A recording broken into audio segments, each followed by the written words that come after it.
College football is back, and we're back on the Big Mountain, where we bring you a fresh take on college football betting focused on the Big Ten and the Mountain West.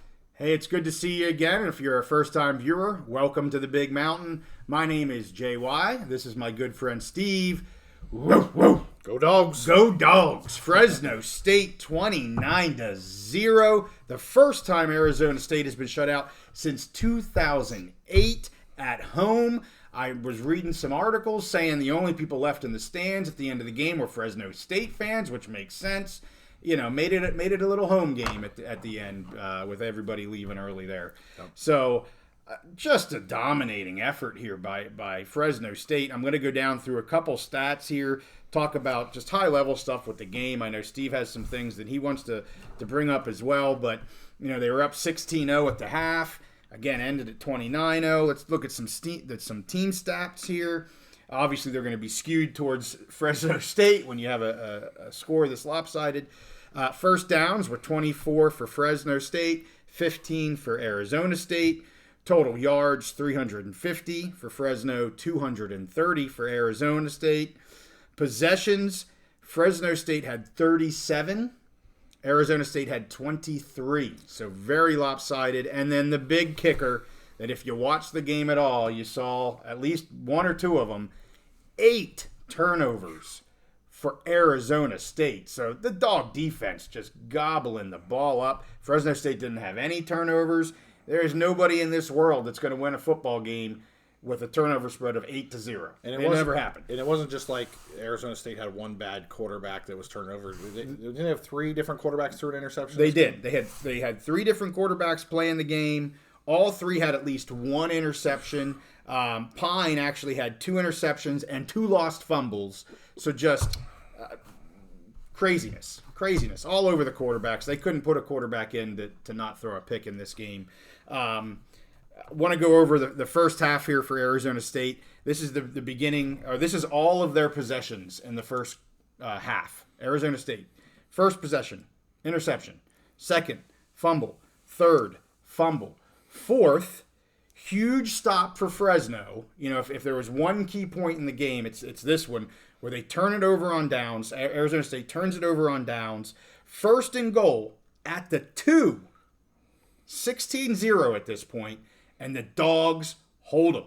They turn it over on downs. Yeah. I mean, talk about a 16-0 to potentially 16-7, and yes, they've turned it over 3 times, but at that point, you're only down by 9. So, you know, Arizona State probably isn't feeling too bad about themselves. So, huge stop for the defense there. What happens on Fresno State's last drive of the first half? Interception. Just crazy. It's crazy stuff. First half, Fresno State had 50 plays. Arizona State had 27 plays. So they almost doubled up. Obviously, when you have that many turnovers, yeah, your defense can't get off the daggone field. And right. I kind of feel somewhat bad, maybe, for Arizona State's defense because they're on the field all the stinking time. But the Dogs just were all over. Well, credit that Dogs defense for turning them over. That takes an active role. It's not always that the ball just falls in your lap. That's the defense making plays and being in position. Yep. And, you know, I credit a lot to the defense. I will say Arizona State's offense obviously struggled. They looked really sloppy. Yeah. Not just one guy. You have 3 quarterbacks just sloppy play. But, hey, put credit where credit's due.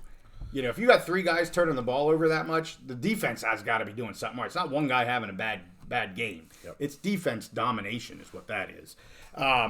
So we talked about the quarterbacks. You know, we talked about Keene in our last episode. Mm-hmm. Thought he had just kind of a struggle game, you know, just not a mediocre game against Eastern Washington. Yeah. I thought he came back well. Interesting, you know, he played his high school days in urban Phoenix. Yeah. So I think I'd read he's only about 10 miles. His high school was only about 10 miles from Arizona State's campus. So kind of a homecoming for him. He ends up 32 of 49, 281 yards, 2 touchdowns, no interceptions.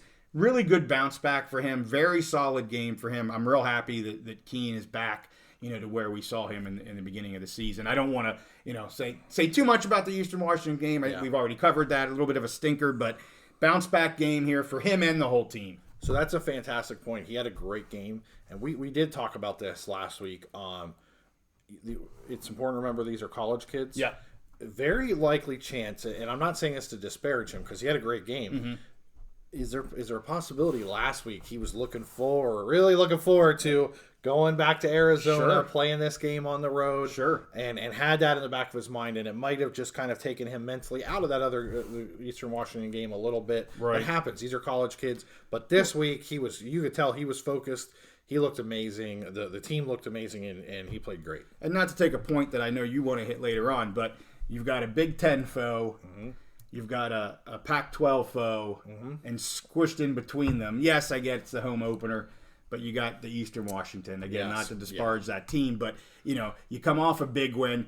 You're going to a Pac-12 hometown game. Yes. Would make complete sense that, hey, we're going to roll through Eastern Washington. I don't have to think about this too much. Yep. And then they showed up and played a good game against the Bulldogs. So I do want to say the kicker, Lynch, he was 5 for 7 in field goals, so we said it was 29-0. He did miss 2 field goals for the Bulldogs. He missed a 53-yarder and a 45-yarder, but he did hit a 50-yarder. Yeah. I think all the other ones that he hit were sub 40. Yeah. So, 5 of 7. Not great, but one of them was a 53, so he made a 50. So when you get into the 50s in college, unless you're some superstar, it's a 50-50 shot for a lot of these guys. I do think Fresno State left some points on the field. Yeah. I mean, again, I'm not trying to disparage a 29-0 game, but it could have been even worse, honestly, than that in terms of a final score. Yep. And I think that spread again just could have been even more than the 29-0. But when you shut out a team in college football, when you shut out a Pac-12 team, right, a Power 5 team in college football, you're doing something right. And I think there's something you want to say about that. Yeah. So first of all, I was watching this game. I watched a good amount of this game. I was flipping back and forth. I think it was the Colorado State game was going on at the same time. Yes.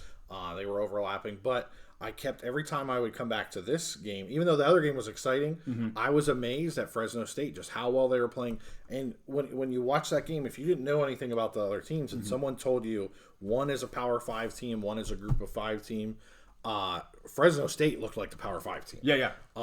They just looked like the better team overall at in every facet of the game. Sure. And what I'll say, and I said in our picks episode that this was a great opportunity for Fresno State.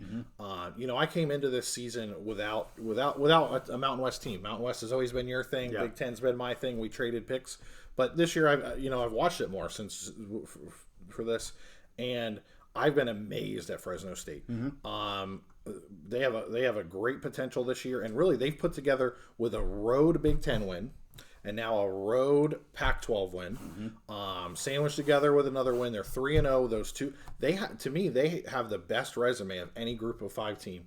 If they could make that run, I know there's a lot of really good, solid Mountain West programs. Some of them you picked to finish ahead of Fresno State, so we'll see how that goes. There's going to be a big game at Wyoming, a couple weeks coming up. I was going to mention that. Yeah, sorry. No, I'll just leave it at this. I really think that they have put together the best resume of a Group of 5 team, and to me, it lines up great for them if they could make a run in the Mountain West. Yep. We could see them in a New Year's Day bowl, or just a great bowl. And looking forward to the future, if we were in that expanded playoff era that starts next year, this could even be a college football playoff season for them. So I'm super excited about Fresno State. I've enjoyed watching them this year. Between them and I think San Diego State are two teams that I'm really paying close attention to. So again, for our Fresno State fans, go Dogs. I'm enjoying it. I'm loving the ride, and I'm just going to keep watching. Yeah, and I would pick Wyoming as the team that I follow the most of the Mountain West as for a homer pick. But I follow the entire mountain. Obviously, the entire mountains. I love seeing Fresno State have success for the conference. Yes. And I will say that to piggyback on your point, I think it's going to be interesting to see if Fresno State actually ends up in the polls coming up this week. I would rank them. I'm glad you mentioned that. I would rank them. Yeah, I think it'll be interesting. I read that they actually received a few votes. Yeah. Prior to this week, after week 2. And I wouldn't be surprised if we see maybe the Bulldogs here entering the polls. If not entering them, they should be very, very close. And if they can continue on, they'll be in the polls here very quickly, one would think. So Next up, they've got Kent State at home. Again, hopefully they don't have a stinker. You think they can do pretty well in that game. But they got some Mountain West games coming up. I think that Wyoming game could be fantastic. You see what Wyoming's doing here to start the season. Some really good showings as well. So, yeah, exciting stuff happening in the Mountain West. I love it. Yeah. So, hey, with that, we appreciate you tuning in. If you want to see our pick videos, we just did do a reaction video for all the other picks that we made. So it'll be on. You can go to our channel, check us out. If you like what we're saying here, please grab a subscribe, put some notifications out for when we do more videos like this. Please add some comments. We love to hear from you. I know the Bulldog fans are pretty good about giving us some comments. Oh, yeah. So we're love to hear from you as well out there in California. Go Dogs, and we'll see you next time on the Big Mountain.